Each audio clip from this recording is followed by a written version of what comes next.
Mari kita bersatu dalam doa.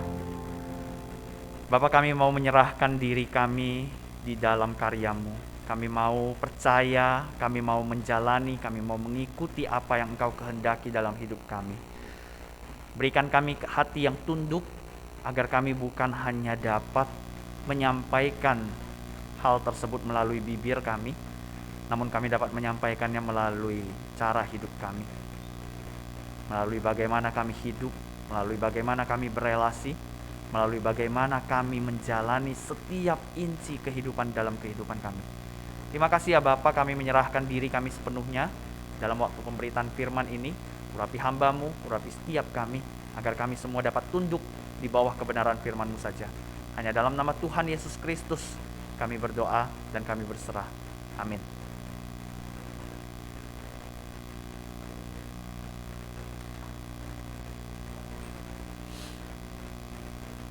Selamat pagi jemaat yang dikasihi Tuhan. Selamat pagi. Ya. Tema yang diberikan pada saya hari ini adalah Jehovah Jireh, yang memiliki arti Allah menyediakan. Nah, banyak dari kita ketika mengetahui bagian ini, atau banyak dari kita pernah dengar bagian ini, lalu kemudian menghidupi atau mengimani nama ini, nama Jehovah Jireh ini dengan makna aplikatif yang sudah berkembang di kemudian hari. Sehingga seringkali kita memahami bahwa nama ini memberikan makna kepada kita, Allah menyediakan setiap apa yang kita butuhkan. Allah mencukupi kita, Allah menyiapkan apa yang akan kita pakai, apa yang akan kita minum, apa yang akan kita makan, apa yang akan kita lainnya. Kita akan cenderung sampai kepada atau mengimani kepada makna aplikatif tersebut. Tentu benar bahwa setiap perjalanan kehidupan kita itu memang Allah yang sediakan, Allah yang siapkan. Namun kita tidak boleh kehilangan makna awal atau makna dasar daripada kata ini sendiri. Makna awal di mana kata ini dipakai untuk dapat diberikan kepada Allah untuk dapat dipahami oleh manusia. Karena itu mari kita sama-sama membuka satu kebenaran firman Tuhan, satu perikop yang diambil dari Kejadian 22. Kejadian 22. Saya akan membacakan ayatnya yang ke-7, ke-8 dan ke-14. Kejadian 22. Saya akan membacakan untuk kita, Bapak Ibu, Saudara, silahkan mengikuti di Alkitab masing-masing ya. Kejadian 22, ayat yang ke-7. Lalu berkatalah Ishak kepada Abraham, ayahnya. Bapa, saut Abraham, ya anakku. Bertanyalah ia, di sini sudah ada api dan kayu, tetapi di mana anak domba untuk korban bakaran itu? Saut Abraham, Allah yang akan menyediakan anak domba untuk korban bakaran baginya, anakku. Demikianlah keduanya berjalan bersama-sama. Ayat yang ke-14. Dan Abraham menamai tempat itu Tuhan menyediakan. Sebab itu sampai sekarang dikatakan orang, di atas gunung Tuhan akan disediakan. Saudara yang dikasihi Tuhan, beberapa waktu yang lalu ada seorang penceramah yang menjawab pertanyaan tentang siapa sebenarnya yang dikorbankan di dalam kisah ini. Karena kitab mereka dan juga Alkitab milik kita menunjukkan orang yang berbeda. Setelah beliau menjawab dari perspektif kitab mereka, lalu dia masuk kepada kitab kita atau Alkitab.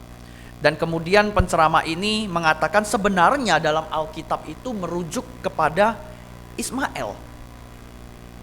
Karena sebelum ada Ishak, dialah yang tunggal. Sebelum ada Ishak yang tunggal, anaknya yang tunggal ya Ismail.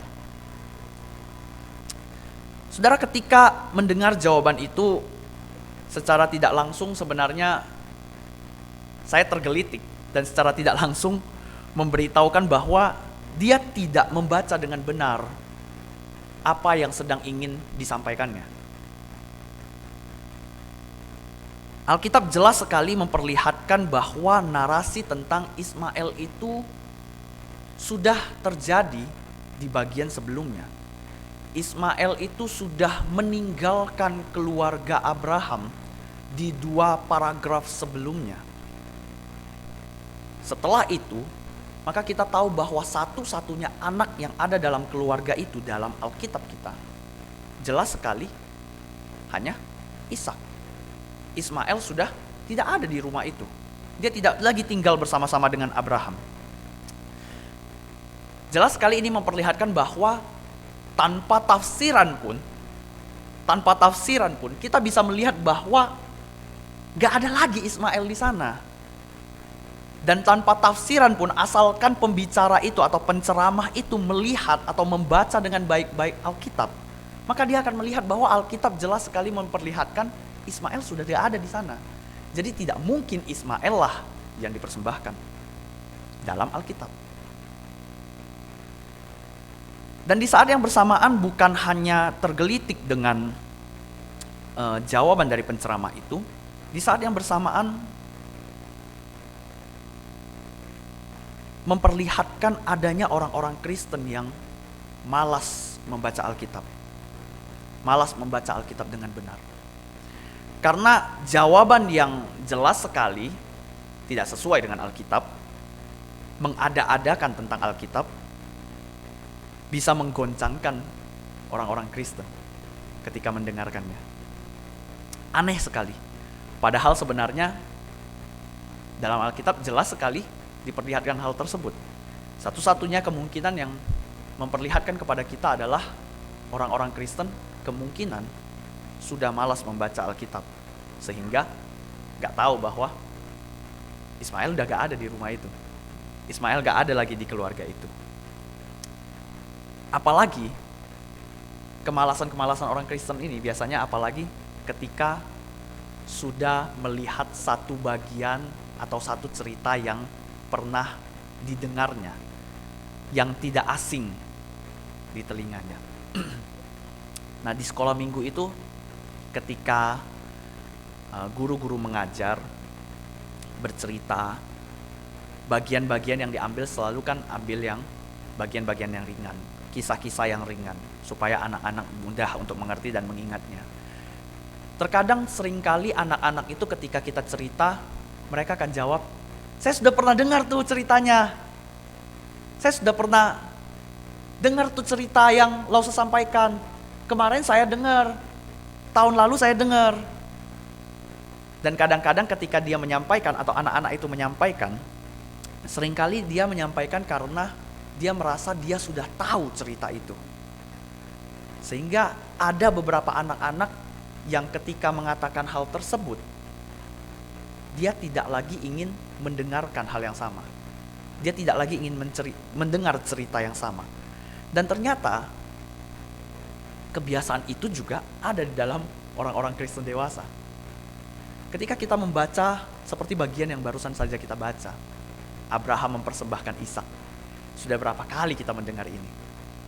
Bahkan kita bisa mengatakan akhir daripada cerita ini sebelum bahkan tanpa kita membaca tadi, saya yakin semua kita tahu akhir dari cerita ini, bahwa Ishak tidak jadi dipersembahkan.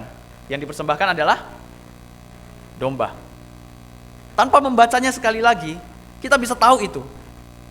Dan karena itulah seringkali kita kemudian mengabaikan apa yang sudah kita tahu. Oh, ini sudah kita tahu.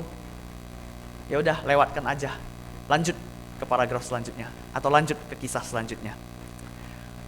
Nah, itulah permasalahan atau problema yang seringkali muncul di tengah-tengah orang Kristen. Tapi kalau kita membacanya hari ini secara aktif, maka kita akan melihat sebenarnya seringkali kisah yang sama memperlihatkan kepada kita beberapa hal yang berbeda. Seperti kisah yang kita baca hari ini. Kisah ini dimulai dengan Allah mencobai atau menguji Abraham. Saudara yang dikasihi oleh Tuhan, ketika kita berbicara tentang perjanjian lama, kata mencoba atau menguji itu memang interchangeable. sering dipakai untuk dua makna, untuk dua arti.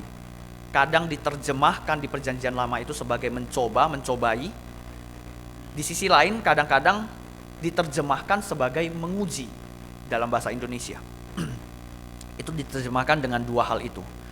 Namun setelah kita membaca kemudian Alkitab, terus membacanya sampai kita kepada Perjanjian Baru, kita akan dikenalkan kepada konsep penggunaan kata yang disandingkan di dalam konsep teologis, yang dimasukkan di dalam konsep teologinya. Barulah di sana kita mendapati bahwa makna dari bagian yang kita baca ini adalah Allah menguji Abraham. Mengapa hal tersebut demikian? Karena kita tahu bahwa di Perjanjian Baru kita dikenalkan dengan konsep bahwa Allah tidak dapat dicobai dan Allah tidak mencobai. Dalam makna bahwa kata mencoba kemudian dipahami sebagai satu aktivitas yang bertujuan untuk dapat menjatuhkan. Itulah kemudian Alkitab memakainya, atau Perjanjian Baru memakainya untuk dipakai kepada iblis.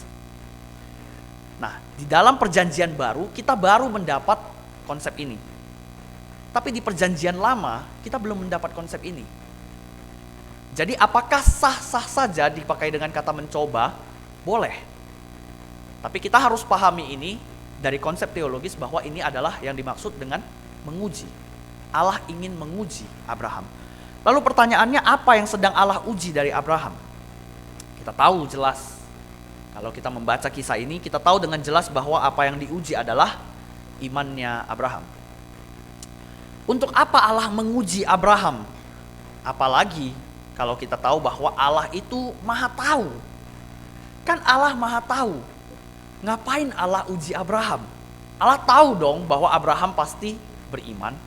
Allah tahu dong pasti Abraham bisa melewati hal ini. Allah tahu dong bahwa Abraham pasti bisa lulus dalam ujian ini. Saudara, disinilah kemudian kita bisa melihat karakter kita ketika kita bertanya. Saudara, ketika kita bertanya, mempertanyakan sesuatu, kadang-kadang kita mempunyai dua motif. Yang pertama, motifnya itu adalah karena memang ingin tahu. Ingin tahu, makanya bertanya. Tapi motif selanjutnya, ketika kita bertanya, seringkali kita bertanya bukan tujuan untuk ingin tahu. Tapi kita bertanya untuk mengabsahkan apa yang kita inginkan. Kita ingin bahwa apa yang kita ingin dalam jawaban yang diberikan itu membenarkan apa yang kita inginkan. Apa yang ada di dalam hati kita. Ketika kita bertanya, kenapa Allah harus mencobai Abraham kalau memang dia sudah tahu, kalau memang dia Maha Tahu. Saudara, kemudian kalau kita berniat memiliki motif bahwa jawaban yang harus diterima sesuai dengan keinginan kita, maka kita akan sampai kenapa Allah mencobai kita kalau dia Maha Tahu. Kenapa Allah harus memberikan kita pergumulan, ujian hari ini kalau dia memang Maha Tahu? Dia tahu dong kalau saya itu pasti beriman. Dia tahu dong kalau saya itu pasti gak bisa lulus. Dia tahu dong bahwa saya harus diemong masih. Saudara, terkadang pertanyaan-pertanyaan kita itu bukan dengan motif kita ingin tahu apa yang sebenarnya Allah ingin sampaikan atau apa yang Allah ingin kerjakan. Terkadang pertanyaan-pertanyaan kita itu sebenarnya hanya untuk memperbolehkan kemalasan kita. Aku malas menghadapi ujian-ujian ini. Aku gak suka menghadapi ujian-ujian ini. Sebenarnya motifnya itu. Tapi kita seakan-akan bertanya, kenapa Allah harus menguji anak-anaknya? Kalau kita di dalam motif yang kedua itu, maka saudara tidak akan ada jawaban yang memuaskan saudara. Gak akan. Kenapa? Jawaban yang memuaskan kita adalah ketika keinginan kita tercapai. Jadi percuma apapun yang akan dijawab Kalau jawaban itu tidak sesuai dengan keinginan kita, maka kita tidak akan puas. Kita akan mencari cara lain untuk mempertanyakan hal tersebut lagi. Tapi kalau pertanyaan kita dengan motif yang pertama, kenapa Allah menguji Abraham? Atau kenapa Allah menguji kita? Ketika kita membaca bagian ini, maka kita akan mendapati bahwa ujian iman diberikan Allah bukan untuk membuktikan kemahatauan Allah. Ujian iman bukan untuk membuktikan atau melegalkan atau memperlihatkan bahwa tuh kan benar aku tahu, bukan. Tapi ujian dari Allah bertujuan untuk menumbuhkan iman dalam diri seseorang. Saudara yang dikasih oleh Tuhan, menguji untuk meneguhkan dan menguji untuk membawa kita kepada pertumbuhan, sebenarnya itu konsep yang sangat mudah kita terima. Sangat mudah kita terima, dan sebenarnya dalam realita hidup itu sangat sering kita jumpai. Dalam pendidikan, saya beri contoh. Dalam pendidikan kita diuji, ada ujian. Apakah ujian itu tujuannya untuk supaya murid-muridnya itu gak lulus?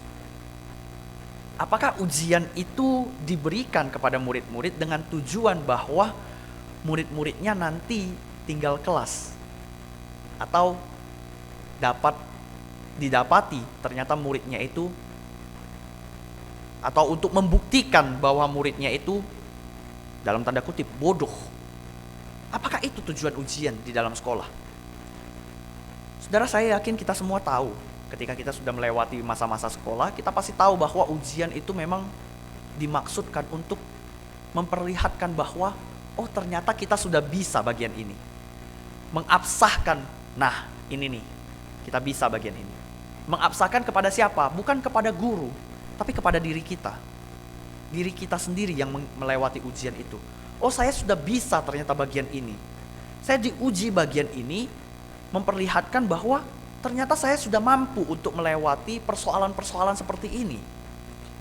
Dan ketika saya lulus di dalam persoalan-persoalan ini membawa saya untuk dapat masuk kepada persoalan-persoalan baru. Menghadapi sebuah pertumbuhan yang baru, pengetahuan yang baru, pemahaman yang baru.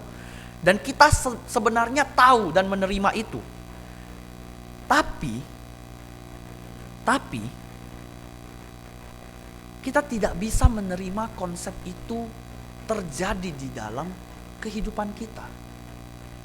Kita tidak bisa menerima konsep itu, kita tidak bisa dengan mudah menerima konsep itu ketika kita berbicara tentang ujian iman.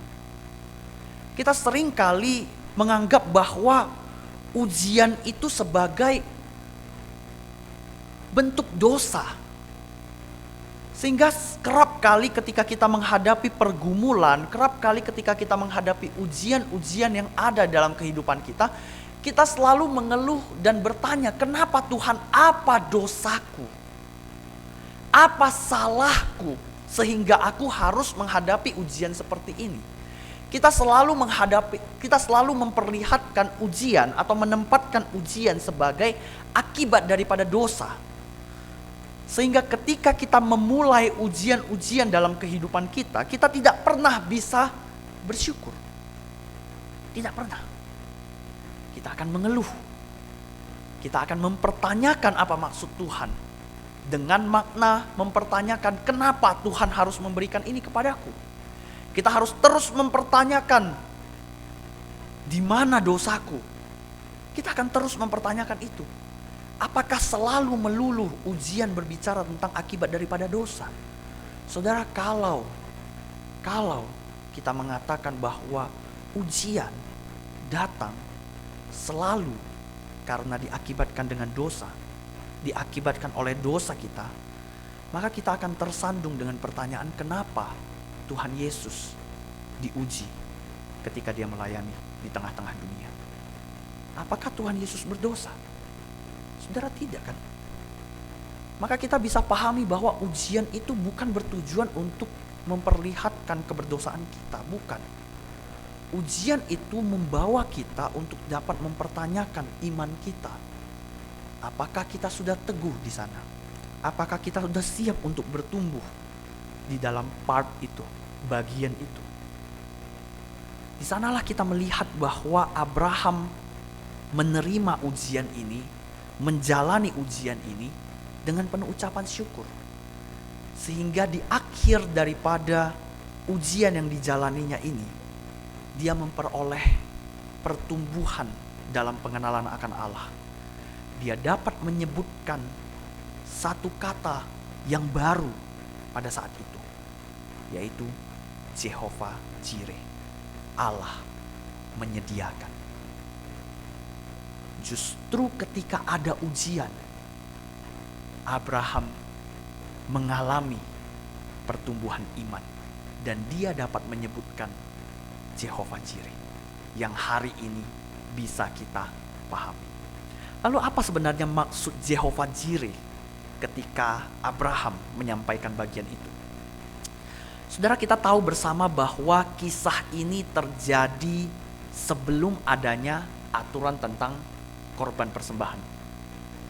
Korban persembahan nanti, setelah bangsa Israel jadi, setelah mereka keluar dari Mesir, baru mereka belajar bahwa apa yang harus dipersembahkan, bagaimana mereka harus memberikan persembahan, siapa yang harus pergi ketika memberikan persembahan, siapa yang harus melayani di dalam persembahan. Nanti, itu nanti.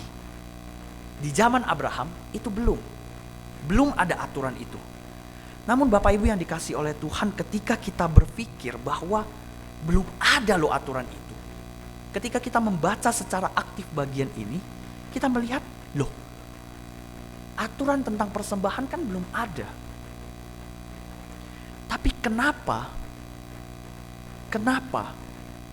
Ishak bisa bertanya, di mana anak domba yang akan dipersembahkan? Maka saudara yang dikasihi oleh Tuhan, kita memahami, ketika kita melihat hal tersebut, kita memahami ada dua hal yang memperlihatkan kepada kita. Yang pertama, persembahan di awal-awal kitab Kejadian. Ingat, siapa yang memberikan persembahan awalnya? Yang bersaudara itu Kain dan Habel. Persembahan itu ternyata dipelihara oleh anak Allah. Keturunan-keturunan itu memelihara persembahan. Dan di sisi yang kedua, kita mengetahui bahwa ternyata persembahan korban itu adalah sebuah praktik umum. Bukan satu hal yang baru, bukan. Tapi itu menjadi sebuah praktik umum yang semua orang lakukan. Sehingga Ishak, dia bisa bertanya, ada api, ada kayu, semuanya sudah ada. Tapi di mana objek yang akan kita persembahkan untuk Tuhan? Di mana objek itu? Kita belum siapin loh. Kita belum ada loh. Dan di saat yang bersamaan kita juga melihat bapaknya Abraham menjawab tentang objek itu, yaitu anak domba. Keduanya berbicara tentang objek yang sama, yang artinya sebenarnya itu bukan lagi satu hal yang baru bagi mereka. Mereka sudah pernah melihat itu atau pernah melakukan itu sebelumnya. Sehingga Ishak dapat bertanya dan Abraham dapat menjawab hal tersebut. Anak domba, di mana anak domba itu? Saudara yang dikasihi oleh Tuhan, ketika kita membaca bagian ini lalu melaluinya begitu saja tanpa kita kemudian membaca perjanjian baru, maka kita tidak akan pernah memahami apa maksud daripada ujian Allah ini. Ketika kita sudah membaca bagian ini dan kemudian kita melihat perjanjian baru di mana itu dimulai daripada kehadiran Tuhan Yesus, maka kita akan melihat bahwa sebenarnya kisah ini, narasi ini bertujuan untuk dapat membawa bangsa Israel yang belum melihat Tuhan Yesus itu mengetahui bahwa nanti ada keselamatan di dalam Mesias itu. Mengapa demikian? Saudara yang dikasih oleh Tuhan, singkatnya atau sederhananya, kisah ini memperlihatkan bahwa anak seorang bapak yang berkorban, mengorbankan anaknya yang tunggal, di mana ini adalah gambaran di mana Allah Bapa mengorbankan anaknya yang tunggal bagi setiap kita. Dan di saat yang bersamaan ketika kita melihat bahwa Abraham mengatakan Allah akan menyediakan anak domba pengganti, kata anak domba ini kemudian disematkan di dalam Yesus Kristus. Yesus Kristus disebut juga sebagai apa? Anak domba Allah, anak domba pengganti, anak domba pengganti. Siapa menggantikan siapa? Yesus menggantikan kita untuk berkorban bagi kita. Sehingga di sini kita dapat melihat bahwa anak domba pengganti, konsep anak domba pengganti yang dikenalkan oleh Abraham ini menjelaskan kepada bangsa Israel yang hari itu belum mengetahui tentang kehadiran Tuhan Yesus. Kalau kita hari ini sudah melihat kehadiran Tuhan Yesus atau mengalami kehadiran Tuhan Yesus, maka kita tidak mungkin kita tidak akan langsung dengan mudah memahami bagian itu. Tapi ketika kita melihat bahwa sebelum adanya bangsa Israel pun Allah sudah menjanjikan tentang keselamatan kepada bangsanya, kepada umatnya. Dan ketika bagian ini kita pahami, atau kalimat Abraham ini kita pahami, Allah menyediakan domba pengganti, maka kita memahami bahwa makna Jehovah Jireh pada dasarnya memberikan arti kepada kita bahwa Allah menyediakan keselamatan bagi setiap kita. Allah menyediakan domba pengganti bagi setiap kita. Allah menyediakan penyelamat bagi setiap kita, yaitu Yesus Kristus. Saudara, itulah makna dasar daripada Jehovah Jireh. Allah menyediakan keselamatan bagi kita. Lalu pertanyaannya, apakah boleh kemudian kita menggunakan kata Jehovah Jireh ini untuk berbicara tentang Allah menyediakan kebutuhan hidup kita, atau Allah menyediakan lainnya? Jawabannya boleh. Boleh dengan pemahaman bahwa memang Allah menyediakan dan Allah sanggup menyediakan semuanya itu bagi kita. Apalagi kalau kita membandingkannya dengan Allah menyediakan keselamatan, maka hal-hal yang disediakan Allah di kemudian hari itu adalah hal-hal yang lebih sederhana dibandingkan keselamatan yang Allah berikan kepada kita. Dan kemudian boleh dengan alasan bahwa Yesus juga menggunakannya di dalam Matius 6, bahwa Allah menyediakan segalanya bagi kita. Bukan hanya keselamatan, tapi segala hal yang kita lalui, segala hal yang kita butuhkan di dalam ujian kita, ujian kehidupan kita, itu Allah sediakan. Namun bukan berarti kita melupakan makna dasar daripada Jehovah Jireh ini, yaitu Allah menyediakan keselamatan bagi setiap kita. Lalu apa yang harus kita lakukan? Apa yang harus saya lakukan setelah saya mengetahui bahwa Allah menyediakan keselamatan bagi saya? Apa yang harus saya lakukan? Saudara, tentu kita bisa berbicara tentang ini dengan banyak hal. Kita bisa menjawabnya dengan mudah, kita bisa mengatakannya bahwa kita harus bersyukur karena Allah menyediakan keselamatan bagi kita. Kita harus menyembah Dia, kita harus mengerjakan panggilannya, kita harus mengerjakan perintahnya dalam kehidupan dan lainnya. Kita bisa mengatakan hal itu. Benar, hal itu memang harus kita kerjakan. Menaati perintah Tuhan, mengerjakan apa yang Allah sampaikan memang harus kita kerjakan. Namun saya ingin kita kembali kepada perikop ini untuk melihat apa yang sebenarnya Abraham lakukan ketika dia mengenal Allah sebagai Allah yang menyediakan. Saudara yang dikasihi oleh Tuhan, yang pertama adalah bersyukur untuk ujian. Bersyukur untuk ujian. Seperti yang saya katakan tadi, kecenderungan kita ketika melihat atau menghadapi ujian adalah sebagai upah dosa, sebagai bagian daripada dosa. Sehingga ketika kita menghadapi ujian, kerap kali kita mengeluh dan akibatnya kita itu baru bisa melihat Tuhan ajarin apa ketika proses ujian itu sudah berlalu. Tapi di masa-masa kita menghadapi ujian, kita tidak pernah bisa bersyukur untuk ujian itu. Kenapa? Karena kita selalu melihat ujian sebagai dosa.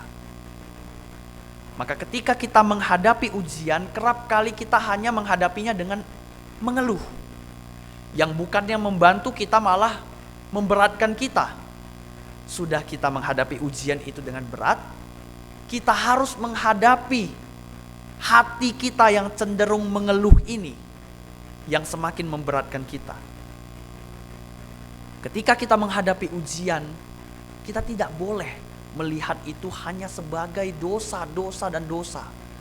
Karena ketika kita menghadapi ujian dengan pandangan seperti itu, maka kita tidak akan pernah bisa belajar di tengah-tengah ujian itu sedang berjalan.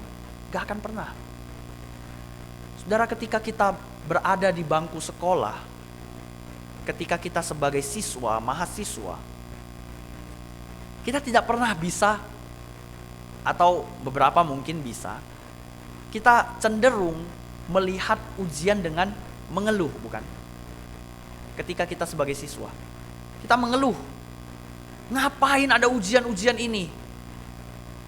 Belakangan, ketika saya masih menjadi SMA, menjadi seorang siswa, selalu bertanya, kapan ujian nasional ini akan dihapuskan? Kapan ujian nasional ini gak ada lagi?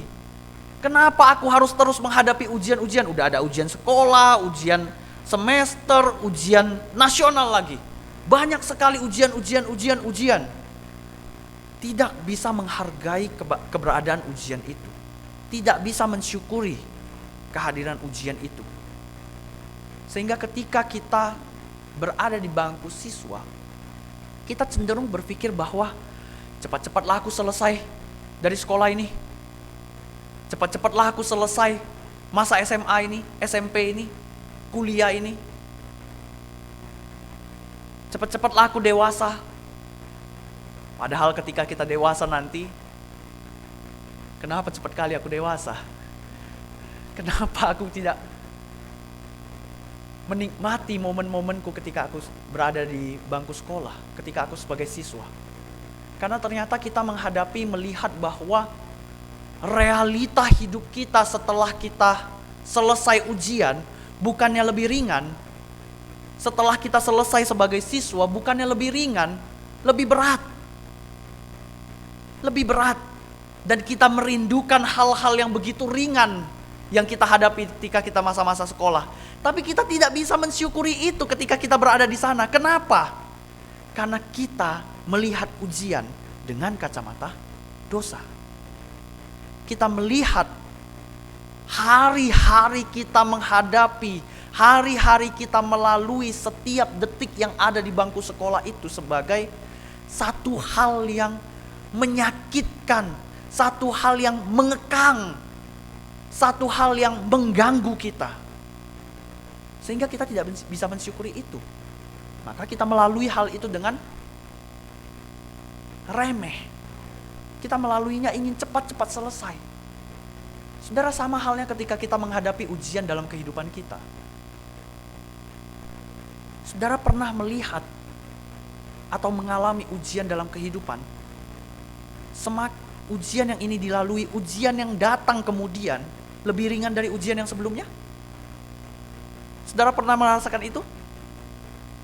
Kalau sama, bisa jadi kita merasakan itu. Tapi kalau berbeda, kita akan cenderung apa? Kok ujian ini bertubi-tubi menghancurkan aku? Kok pergumulan ini semakin hari semakin sulit aku hadapi? Kenapa? Sekarang kita menghadapi pergumulan yang baru karena kita bisa melihat sebelumnya kita melewati hal yang berbeda dan kita merasakan itu ringan. Itu lebih ringan dibandingkan apa yang kita hadapi sekarang. Kenapa? Karena kita tidak bisa menghargai itu pada saat itu.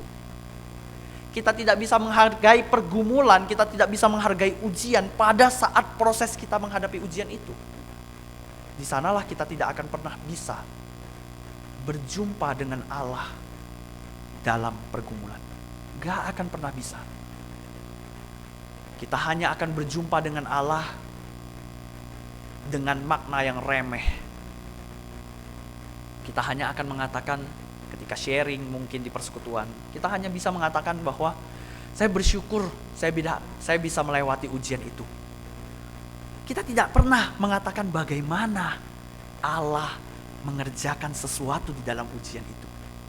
Kita tidak pernah berbicara tentang apa yang Tuhan ajarkan di dalam ujian itu. Kenapa? Karena kita tidak pernah bersyukur untuk ujian. Tidak pernah. Tidak pernah. Di sisi yang lain, kita selalu berpikir bahwa ikut Tuhan Yesus semuanya akan lancar. Tidak akan ada masalah. Kasih perpuluhan, nanti dibalikkan 10 kali lipat. Enak sekali. Ikut Tuhan Yesus enak. Top chair, gak ada masalah. Tiba-tiba menghadapi pergumulan. Kok gak sama ya sama apa yang aku pikirkan? Kok ikut Tuhan Yesus gak sama ya sama yang dikhotbah-khotbahkan? Saudara, tidak. Kita tidak bisa melihat ujian sebagai dosa. Kita tidak bisa melihat bahwa ikut Tuhan itu tidak akan ada ujian. Ikut Tuhan itu berarti itulah ujian terakhir. Beriman kepada Tuhan itulah ujian terakhir. Bukan. Justru itu pendaftaran. Pendaftaran untuk masuk ke ujian-ujian yang berat itu. Bukan ujian akhir. Justru di sanalah kita mendaftarkan diri untuk dapat menghadapi ujian dengan caranya Tuhan. Mendaftarkan diri untuk menjalani ujian bukan dengan cara yang sama dengan orang di luar sana menghadapi ujian, tapi dengan caranya Tuhan ketika dia menghadapi ujian. Saudara, di sanalah ketika kita bersyukur untuk ujian itu, maka kita akan bisa bertemu dengan Tuhan secara pribadi, meneguhkan iman kita, semakin percaya kepada Tuhan, dan semakin membawa kita kepada pertumbuhan. Membawa kita ke pertumbuhan, setelah itu ngapain? Hadapi ujian baru. Kapan ujian itu berakhir? Tunggu Tuhan Yesus datang. Gak akan berakhir. Saudara berpikir bahwa setelah dibaptis, disidi, ujian berakhir? Tidak akan berakhir. Sampai Tuhan Yesus datang itu tidak akan berakhir. Justru ketika Tuhan Yesus datang, dia melihat kita masih teguh bersama dengan dia. Disitulah kita bisa disebut dengan anak yang setia, hamba yang setia. Kesetiaan itu bukan ketika tidak menghadapi apa-apa. Kesetiaan itu diuji ketika ada pergumulan. suami istri di rumah aja, gak pernah keluar-keluar, bisa gak dibilang setia? Gak bisa.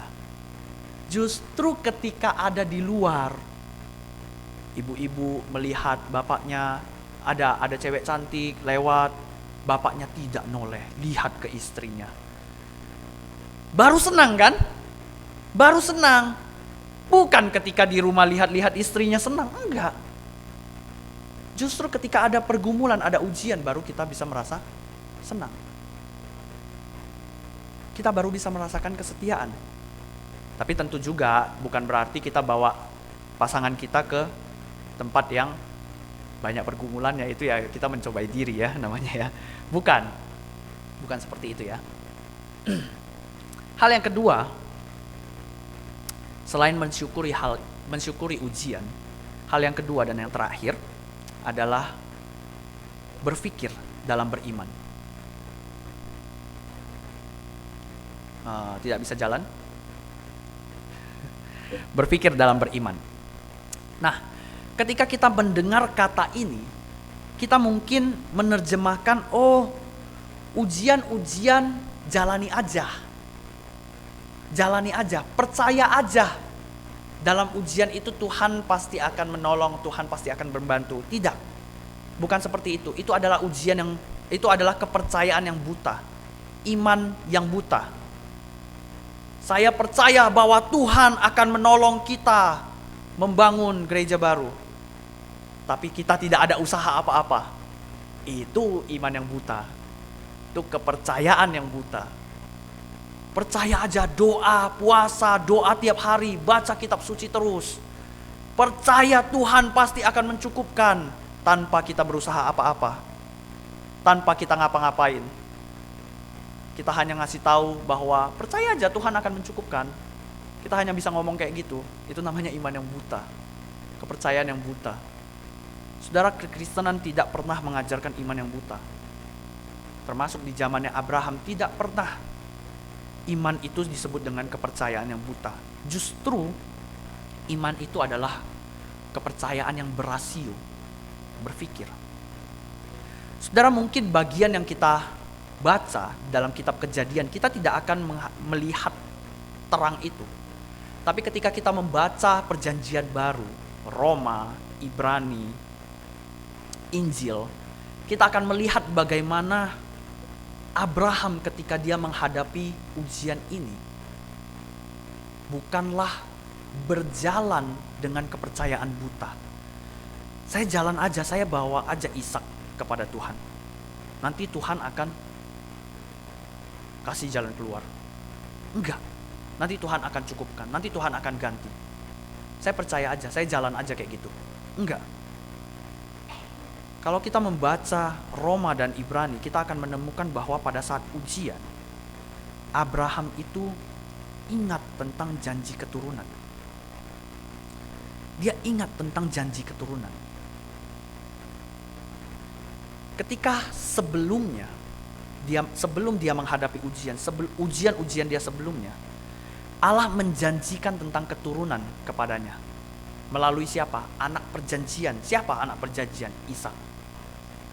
Saya akan memberikan keturunan kepadamu melalui Ishak. Ketika Abraham masuk ke dalam ujian ini, mempersembahkan Ishak, Abraham ingat itu. Tuhan bilang dia akan berikan keturunan melalui Ishak. Dia akan memberikan keturunan melalui Ishak. Karena kepercayaannya tentang janji Tuhan itu, dia berpikir apa yang akan Tuhan kerjakan. Saudara, di Roma dan Ibrani, kalau saudara membaca baik-baik, di depan itu ada ya. Saya nggak masukkan bagiannya, tapi saudara bisa melihat ayatnya atau perikopnya. Di sana menerangkan bahwa ketika Abraham berpikir tentang janji Allah, dia masuk kepada satu konsep yang belum pernah ada pada saat itu. Apa? Kebangkitan setelah kematian. Kebangkitan setelah kematian. Dia masuk ke dalam konsep di mana Allah mampu membangkitkan Ishak sekalipun Ishak nantinya harus dikorbankan. Saudara bisa baca itu di dalam Roma dan Ibrani. Kenapa dia bisa sampai kepada sana? Karena dia berpikir. Dia ingat janji Allah. Dia berpikir, kalau Ishak dikorbankan dan mati begitu saja, maka janji Allah itu tidak akan janji Allah itu tidak bisa digenapi. Ishak harus hidup. Karena itu, dia percaya bahwa ketika nanti Ishak mati pun, di dalam ujian ini, Allah akan mampu menghidupkan dia kembali. Bukan memberikan anak yang baru, bukan. Dia bukan mempercayai bahwa nanti Tuhan akan memberikan pengganti anak yang baru, bukan. Dia percayanya apa? Allah bisa membangkitkan Ishak. Gak ada di zaman itu. Belum ada konsep itu. Bahkan di perjanjian baru konsep itu juga belum ada. Di perjanjian baru konsep itu juga asing bagi bangsa-bangsa Israel pada saat itu. Makanya bagi orang-orang timur tengah, timur dekat kuno pada saat itu, mereka belum mempercayai itu. Mereka gak ada konsep tentang kebangkitan setelah kematian, gak ada. Itu sebabnya ketika Paulus berbicara tentang kebangkitan Yesus Kristus setelah kematian, dia diapain? Diejek, ditertawai. Kenapa? Karena gak ada konsep mustahil itu. Tapi Abraham sampai kepada konsep itu. Sampai kepada konsep di mana Allah mampu membangkitkan. Dan Allah pasti bisa membangkitkan. Dia sampai kepada konsep itu. Kenapa? Karena dia berpikir. Orang yang tidak berpikir tidak pernah bisa menghasilkan apa-apa. Hanya bisa menghasilkan perasaan. Orang yang tidak berpikir hanya akan jatuh kepada romantisasi. Gak akan pernah bisa sampai kepada pengenalan akan Allah. Justru iman itu adalah kepercayaan yang berasio, yang berpikir. Di sisi lain, Abraham juga percaya, Abraham juga berpikir. Ketika anaknya bertanya, di mana domba persembahan itu? Di mana anak domba persembahan itu? Abraham berpikir bahwa Allah sanggup menghadirkan sesuatu yang tidak pernah dihadirkan oleh manusia. Allah sanggup. Dia ingat apa? Dia ingat tentang penciptaan. Dia ingat tentang penciptaan. Dia ingat tentang creatio ex nihilo. Penciptaan dari yang tidak ada. Allah bisa menghadirkan sesuatu dari yang tidak ada. Allah bisa menghadirkan anak domba pengganti yang tidak kita sediakan. Yang tidak kita sediakan. Saudara, kalau baca baik-baik bagian ini, kisah ini, narasi ini, ketika Abraham mendapatkan ujian ini, dia tidur malamnya, atau dia beristirahat malam. Kita gak tahu apakah dia bisa tidur apa enggak, mengingat anaknya akan dikorbankan. Kita tidak tahu itu dan Alkitab tidak membahas itu. Tapi Alkitab membahas ketika pagi-pagi benar, Abraham menyiapkan semuanya. Dia menyiapkan kayu untuk dibakar. Dia menyiapkan semuanya untuk persembahan kepada Tuhan. Untuk memberikan korban persembahan kepada Tuhan. Tapi dia tidak menyiapkan anak domba. Apakah dia gak punya anak domba? Saudara baca pasal-pasal sebelumnya. Dia punya semuanya itu. Tapi dia tidak menyiapkan itu. Kenapa? Karena dia percaya pada saat itu Tuhan meminta Ishak. Tuhan meminta Ishak. Dia tidak menawarkan kepada Tuhan alternatif lain. Dia pernah gak tawar-menawar sama Tuhan? Dia pernah tawar-menawar sama Tuhan. Tapi di bagian ini dia belajar untuk tidak menawar-nawar sama Tuhan. Kenapa? Karena apa yang Tuhan kerjakan itu pasti baik. Dia tahu itu. Dia tahu itu. Dan dia menyiapkan, dia tidak menyiapkan alternatif untuk Tuhan mengerjakan apa. Dia tidak mendikte Tuhan. Tidak. Dia gak menyiapkan domba pengganti. Dan dia tidak bawa istrinya. Kenapa dia tidak bawa istrinya? Karena bukan istri ini ya sumber masalah. Bukan ya. Jangan menerjemahkan seperti itu ya. Bukan. Dia tidak membawa istrinya karena dia tahu bahwa istrinya tidak akan mungkin bisa menghadapi pergumulan itu.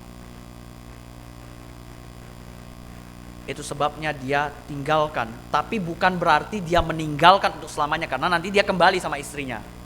Ya, dia kembali sama istrinya. Sampai di bawah gunung, dia meninggalkan bujangnya dan dia meninggalkan keledai itu.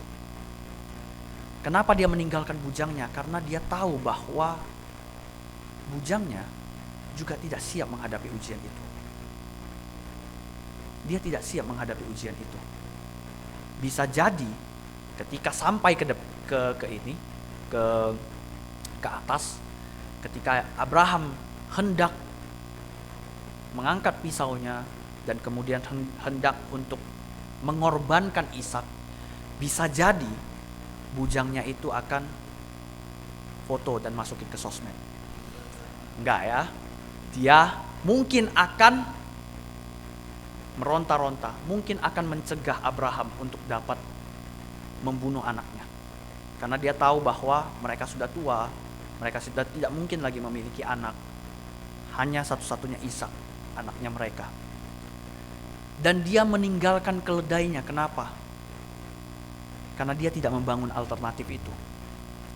Dia tidak mendikte Tuhan bahwa ini ada keledai Tuhan. Aku siapkan keledai, nanti gantinya keledai aja. Enggak. Dia tinggalkan itu. Dia hanya membawa alat-alat yang harus dipakai dalam persembahan dan dia bawa Ishak yang harus dipersembahkan. Sehingga ketika kita membaca bagian ini, ketika kita mendengar beberapa YouTuber ulung, pembicara ulung yang mengatakan bahwa oh enggak kok, enggak ada. Abraham tidak pernah mengorbankan Ismail ataupun Ishak. Yang Allah korbankan adalah yang Abraham korbankan adalah anak domba. Dia tidak mengerti. Dia tidak mengerti bahwa Abraham sudah mengorbankan Ishak. Kapan dia korbankan Ishak? Dalam dirinya. Saudara baca di dalam Roma. Di dalam Ibrani maksud saya. Baca di dalam Ibrani. Ibrani menuliskan bahwa dia sudah melakukan itu dan dia sudah mendapatkan Ishak itu kembali sebelum persembahan itu dilakukan, sebelum persembahan itu dikerjakan. Yang artinya apa? Dia sudah mengorbankan Ishak dalam dirinya. Itulah sebabnya Allah di dalam bagian ini bisa mengatakan bahwa engkau tidak sungkan memberikan apapun kepada aku. Kan dia gak berikan apa-apa. Ishak gak mati loh. Kalau kita menerjemahkannya seperti itu. Tapi Ishak sudah mengalami pengorbanan itu di dalam diri Abraham. Maka saudara yang dikasih oleh Tuhan, ketika kita melihat ujian, jangan pernah berpikir atau jangan pernah melulu memulai ujian dengan mengeluh. Belajarlah untuk melihat ujian itu dengan kacamatanya Tuhan. Bahwa Tuhan sedang ingin meneguhkan kita, membawa kita kepada pertumbuhan. Di sanalah kita dapat bersyukur untuk ujian yang ada. Dan di sisi yang lain, kita harus beriman bukan dengan kepercayaan yang buta. Bukan. Belajarlah hari ini untuk beriman dengan benar. Jangan pernah bilang atau jangan pernah keluar lagi dalam mulut kita, oh aku percaya Tuhan Yesus aja. Aku gak usah pelayanan, aku gak usah belajar doktrin, aku gak usah belajar tentang Alkitab dalam-dalam, gak usah, itu buat pusing aja. Percaya Tuhan Yesus aja, nanti pasti masuk surga. Jangan seperti itu kepercayaan yang buta. Kepercayaan yang sungguh, iman yang sungguh adalah ketika kita percaya dan kita belajar tentang apa yang kita percaya. Belajar tentang apa yang kita percaya. Di sanalah kita dapat belajar bahwa ujian Jehovah Jireh berbicara kepada setiap kita tentang satu pengalaman seseorang bertumbuh di dalam Tuhan melalui ujian. Allah bukan hanya menyediakan keselamatan, tapi Allah menyediakan pertumbuhan iman bagi setiap kita. Itulah sebabnya kita perlu bersyukur untuk ujian. Mari kita bersatu dalam doa. Bapa Maha Kasih, kami datang ke hadapan-Mu. Kami tahu kami sangat lemah. Kami sangat lemah menghadapi berbagai problema dalam kehidupan kami. Cenderung kami memulainya dengan keinginan kami. Cenderung kami memulainya dengan kesenangan sesaat yang mungkin bisa kami bayangkan. Kami lupa, kami melupakan, atau kami mengabaikan bahwa ujian yang berasal daripadamu bukan untuk engkau, tapi untuk kami. Untuk kami. Untuk membawa kami ke dalam pertumbuhan, untuk membawa kami semakin mengenal Engkau, untuk membawa kami sama seperti Abraham, mengenal Engkau secara pribadi. Bukan mengenal Engkau hanya secara remeh, yang bisa dilakukan oleh semua orang. Tuhan itu baik, Tuhan itu setia. Bukan hanya berbicara tentang hal itu, tapi kami bisa mengenal Tuhan secara pribadi melalui ujian. Sekarang kami menyadari hal itu ya Bapa. Oleh karena itu kami memohon tuntunan daripada Roh-Mu yang kudus mengurapi setiap kami melihat apapun yang ada dalam ujian kami, itu membawa kami untuk dapat mengenal Engkau. Membawa kami untuk dapat melihat sebuah pengalaman secara pribadi bersama-sama dengan Tuhan, yang tidak dirasakan oleh siapapun, yang dirasakan hanya oleh saya dan Tuhan. Bapa, kami ingin memiliki relasi itu. Relasi yang intim, yang pribadi dengan Engkau. Oleh karena itu kami memohon Roh-Mu yang memimpin setiap kami. Hamba-Mu juga Engkau urapi. Bukan hanya dapat berbicara, bukan hanya dapat menyampaikan, bukan hanya dapat mengerti, namun hamba-Mu juga dapat belajar melihat setiap apa yang Engkau berikan kepada hamba adalah ujian yang membawa hamba kepada Engkau. Setiap kami yang ada di tempat ini, setiap kami yang mengikuti di dalam rumah kami, tempat kami masing-masing, juga menginginkan hal yang sama. Engkau yang berkati, Engkau yang memimpin setiap kami. Hanya dalam nama Tuhan Yesus Kristus, domba yang disediakan bagi setiap kami berdoa. Amin.